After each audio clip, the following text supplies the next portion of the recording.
At pagpapatuloy ng kwento sa lugar ng saklaw ng bundok ng Soul Beast at makikita ang mga maraming mandirigma na nagtipon-tipon at may mga nagtitinda sa paligid at makikita si Chenyang na tumitingin sa piligid at sabay sabi ni Chenyang ang lugar na ito ay napakasigla, at halos ang mga marami tao sa mga pamilihan sa Wuling County.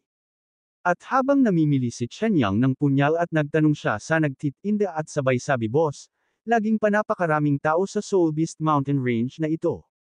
Karaniwang walang gaanong tao, ngunit kamakailan lamang ay lumitaw ang ikatlong antas na Soul Beast sa mga bundok, at maraming maharlikang pamilya ang dumagsa rito, at sinusubukang agawin ang Soul Crystal.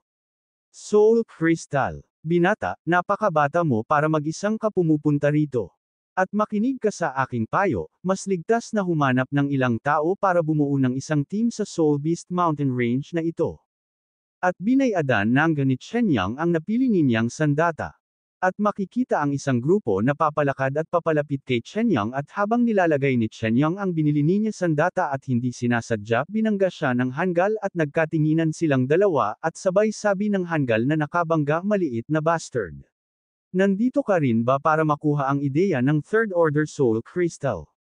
Nagsalita ang katabi ng hanggal at sabay sabi Kuner, tumahimik ka. Mayroong maraming mga tao na may iba't ibang mga opinyon, kaya't huwag magsalita ng walang kaparirikan.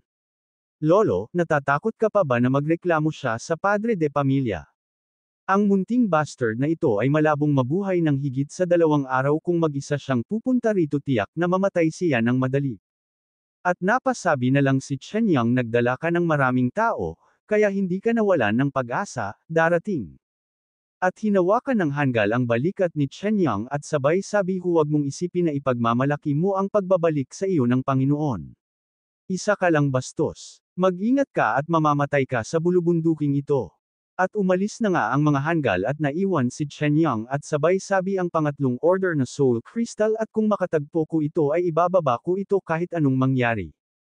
At sa gubat makikita si Chenyang na parang may tinatakbuhan at sabay sabi. Nakakainis ang mga half-soul beast na ito. At makikita ang humahabol kay Chenyang na isa malaking ahas at mataki ang ahas pero madali lang naiwasan ni Chenyang ang atake ng ahas at nilabas ni Chenyang ang kanyang sandata at inatake niya ang ahas at nahati ang katawan ng ahas ng dalawa at napasabi na lang si Chenyang nang. Ang Soul Beast Mountain Range na ito ay mas malaki kaysa sa inaakala ko at ito ay mas malaki at nakatagpo ako ng napakaraming kalahating kaluluwang hayop. At makikita ang isang malaking halimaw sa likod ni Chenyang at umatake ang halimaw at napatalon si Chenyang at ibinato niya ang kanyang sandata sa ulo ng halimaw at agad kinamitay ng halimaw at sabay sabi ni Chenyang ang mga half-soul beast na ito, na nasa pagitan ng wild beast at soul beast, ay ilang beses na mas mahirap pakitunguhan kaysa sa mga ordinaryong hayop at hindi pa banggitin ang ikatlong antas na soul beast. At inilabas ni Chenyang ang kanyang fighting spirit at pinagaling niya ang kanyang katawan at sabay sabi nagpapagaling man ang fighting spirit ko pero hindi niya kakayanin ang pagkaubos ng spirit power sa katawan ko at tama ang sinabi ng boss na iyon, mas madali talaga kung lalaban kami bilang isang grupo. At kailangan kong maghanap ng lugar para mabawi ang kapangyarihan ng aking kaluluwa at kahit na makatagpo ako ng pangatlong antas na soul beast ay mamamatay lang ako. At bigla nakarinig si Chenyang ng isang malakas na ungol ng oso. At hindi kalayuan at makikita ang oso na nagwawala at sa tabing ng oso at makikita si Yeru na nahihirapan at sabay sabi tama si Dad at dito na ba talaga ako mamamatay ngayon. At umatake ang oso kay Yeru at badya na kay Wan si Yeru at inatake niya ang oso sa likod pero madali lang napawala bisa ng oso ang atake ni Yeru at napasabi na lang si Yeru ang aking pag-atake ay hindi man lang masaktan ito sa lahat ng ginawan ko pag-atake. At ang mabangis na oso na ito ay isang pangalawang antas na soul beast. At napalingon si Yeru at nakita ni Yeru ang oso na sumisigaw na galit at sumugod ang oso at naghanda si Yeru ng panangga pero madali lang nabasag ng oso ang ginawa na panangga ni Yeru at napatansek si Yeru sa sobra lakas ng atake ng oso. At napaiyak bigla si Yeru at sabay sabi ito na ba ang katapusan ko at umatake nangga ang oso pero bigla dumating si Chenyang at sinipa niya ang oso at napatilapon ang oso at napatingin si Chenyang sa nanghihina na si Yeru at tinawag ni Yeru ang pangalan ni Chenyang. At makikita ang oso na nahilo at sumigaw ng sobrang lakas ang oso at napasabi na lang si Chenyang nang wala bang epekto ang sipa na iyon at sa halip masaktan mas nagalit pa ito halimaw.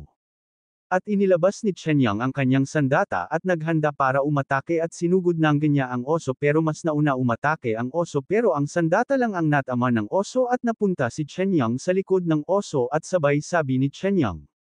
Mukha siyang clumsy, pero ang bilis niyang mag-react.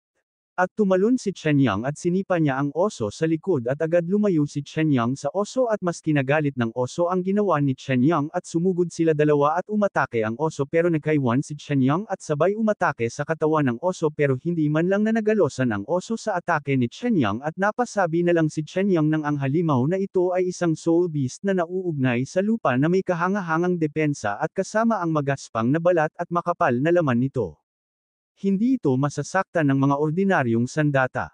At umatake ulit ang oso at natamaan si Chenyang at napalipad pero maayos siya nakababaw at bigla tumalon ang oso at umatake ulit ang oso kay Chenyang at madali lang naiwasan ni Chenyang at sabay nagtago sa likod ng puno at sabay sabi ni Chenyang kailangan kong humanap ng pagkakataon para makatakas kasama si Yeru sa halimaw na ito. At hindi nagtagal ay nakita nos iyan ng oso at agad umatake ang oso at tumama ang atake ng oso sa puno at nakita ni Chenyang ito pagkakataon para tumakas at agad niya pinuntahan si Yeru at binuhat at nagsalita si Yeru at sabay sabi. Pervert, anong ginagawa mo? Kung ayaw mong mamatay, huwag kang gumalaw. At makikita ang oso na pilit inaalis niya ang kamay niya na ipit at tuluyan na nga nakalayo sila Chenyang at Ye Qingyu at napatitig si Yeru kay Chenyang habang binubuhat siya ni Chenyang at sabay tingin niya sa iba at sabay sabi niya sa isip niya. Hindi ba't isa kang 2-star soul fighting master? Bakit ka hinahabol na parang lobo? At ikaw ang marangal na anak ng pamilya Ye ba't ikaw lang ang nag-iisa dito at ano ang problema mo? Nakapuslit. At napanguso si Yeru. Hindi ito ang basura ng nagpag-aalaga sa aking mga gawain. At huminto si Chenyang sa pagtakbo at binaba niya si Yeru at lumangon si Chenyang sa paligid at sabay sabi naniniwala ka bang iiwan kita ngayon? At gamit ka bilang pain. Ang lakas ng look mo. At bigla napansin nila Chenyang at Yeru ang dalawang lobo. At napasigaw si Yeru ng multo ang mata na lobo. At bigla sumugod ang dalawang lobo sa kanila Chenyang at agad hinayla ni Chenyang si Yeru para makaiwas sa atake ng dalawang lobo at nakaiwas. Nang matagumpay sila Chenyang at Yeru at sabay sabi ni Chenyang. Ang Ghost-Eyed Wolf ay isang wind-attributed soul beast at napakabilis nito ay medyo problema. Luo Chen, hindi ko na kaya hinahina na ako dapat tumakas ka ng mabilis at iwan mo na lang ako dito at napatigil si Chenyang at sabay sabi ang babong babae ito kahit pusa o aso, hindi ko pababayaan na mamatay at kung tumakas ako mamamatay ka lang. At nakapagdesisyonan na ako na iligtas ka kahit ano ang masama manyari at pinahiga ni Chenyang si Yeru. At sabay inilabas ni Chenyang ang kanyang fighting spirit at sabay sabi ang bawat pakikipaglaban ng kaluluwa ay darating na may ilang mga kasanayan sa pakikipaglaban sa kaluluwa. Hindi kaya ang fighting spirit ko ang makapaghihilom lang ng sugat at hindi man lang maging agresibo. At mas inilakasan niya nilabas ang kanyang aura at saka sabay sabi paano mo malalaman kung hindi mo pa nasusubukan. Ang mga halimaw na ito ay patuloy na gumugulo sa akin, at kailangan kong harapin sila ng mabilis. At initaas ni Chenyang ang kanyang kamay at naglabasan ang mga ugat ng puno. At sabay sabi ni Chenyang ang aking soul fighting skill. At inatake niya ang lobo ng kanyang skill at naikutan ng ugat ng puno ang katawan ng mga lobo at namatay agad ang dalawang lobo. At sa lugar ng pamilya Ye makikita ang pinuno ng pamilya Ye na galit na sumisigaw at sabay sabi. Bakit mo ngayon lang iniuulat na nawawala si Yeru at ano ang ginagawa niyo nung umalis si Yeru dito? At napaisip si Liu at sabay sabi hindi sana hahanapin ni Junior Sister Ruerway ang Third Order Soul Beast ng mag-isa kung hindi kami nag-away tama ba? Kahanga-hanga ang talento ni Ruer mula noong bata pa siya. Siya ay kabilang sa aming pamilyang Ye at biglang nahulog ang baso at nabasag. At nagbigay ng utos ang pinuno at sabay sabi kahit nalibutin natin ang buong Soul Beast Mountain Range, para lang mahanap si Yeru at gagawin ko ito. At lumipat ang eksena kay Chenyang habang tinitignan niya ang lobo sa taas at may bigla siyang napansin at sabay sabi nagsusuka ng dugo sa bibig ang lobo nalasan ba hanggang mamatay ang lobo na may multo sa pamamagitan ng aking kakayahan sa pakikipaglaban sa kaluluwa. At bigla napapikit si Chenyang at napaupo siya kasabay sabi habang tinitignan niya ang kanyang kamay ang katawan ng kaluluwang ng hayop ay mas malakas kaysa sa mga tao, ngunit ito ay nalason hanggang sa namatay ng ganoon at kung ito ay isang soul fighting master na tinamaan ng makamandag na lason na ito, at hindi ba siya mamamatay kaagad? At akala ko isa lang itong ordinaryong espiritong na lumalaban sa halaman at sa hindi inaasahan, siya ay magiging napakarahas sa labanan, at nagtataglay din ng mga kakaibang katangian ng lason. Ang fighting spirit na ito ay hindi kasing simple ng tila sa ibabaw. At bigla nang salita si Yeru at binanggit ang pangalan ni Luo Chen. At hinawakan ni Chen Yang ang ulo ni Yeru at sabay sabi sobrang init ni Yeru at nilalagnat siya nagsobrang init. Yeru gumising ka, huwag ka nang matulog. Huwag mo akong iwan, hindi, mangyaring huwag mo akong iwan. At binalot ni Chen Yang si Yeru ng kumot at sabay sabi ni Chen Yang huwag kang mag-alala, hindi kita pababayaan. At lumipat ang eksena sa isang kuweba at sa loob nito makikita si Chen Yang na inaalagaan niya si Yeru ng mabuti tsaka sabay sabi ni Chen Yang kung magpapatuloy ito. Maaaring nasa panganib ang buhay ni Yeru at siguro kung may pakinabang ang aking kapangyarihan sa kaluluwa kahit anong mangyari. Mahalagang mapababa muna ang lagnat ni Yeru at sinubukan ni Chen Yang na pagalingin si Yeru at hindi nagtagal at umiepekto na ang ginagawa na paggamot ni Chen Yang at tuwang-tuwa siya dahil umiepekto ang paggagamot niya at hindi nagtagal na tapos na si Chen Yang sa paggagamot kay Yeru at hawakan niya ulit ang ulo ni Yeru kung mainit pa ba ito or hindi at sabay sabi habang pinagpapawisan sa wakas hamupa na ang lagnat ni Yeru.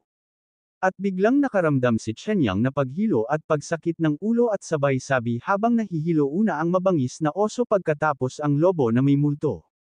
At ang hanggal na si Yeru at halos maubos ko ang lahat ng lakas ng kaluluwa ko para iligtas si Yeru at tuluyan nga nawala na malay si Chen Yang at bumagsak kay Yeru at naipit niya at sa kagitnahan ng gabi bigla nang karoon ng malay si Yeru at sinampal niya si Chen Yang nagsobrang lakas at bigla na nagising si Chen Yang at hinawakan niya ang mukha niya at sinigawan niya si Yeru at sabay sabi bakit ka nananampal?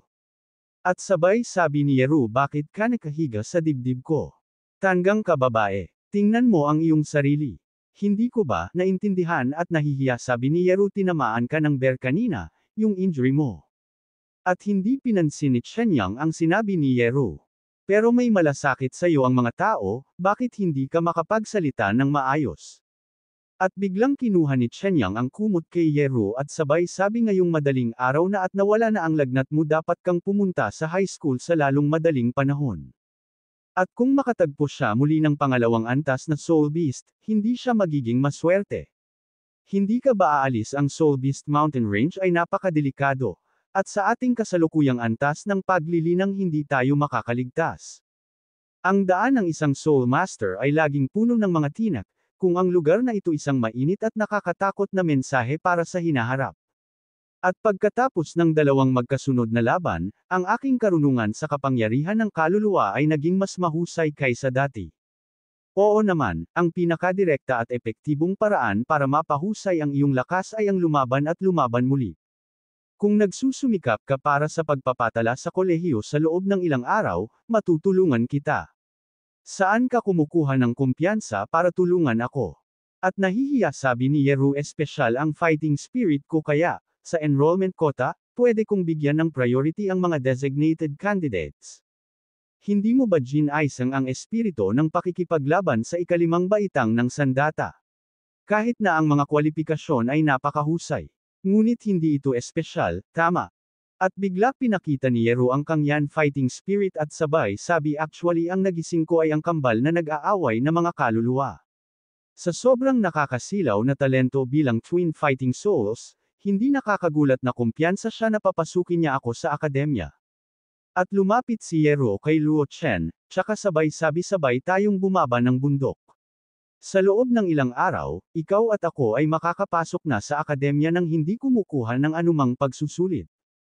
At hinawakan ni Chen Yang ang ulo ni Yeru at tsaka sabay sabi salamat, pupunta talaga ako sa akademya. Pero sa sarili ko lang pagsisikap. At napakalaki ng soul fighting continent. Ako, si Luo Chen, ay hindi mananatili sa maliit na bayan ng Wuling County na ito magpakailanman. At iniwan na nga ni Chen Yang si Yeru ng mag-isa.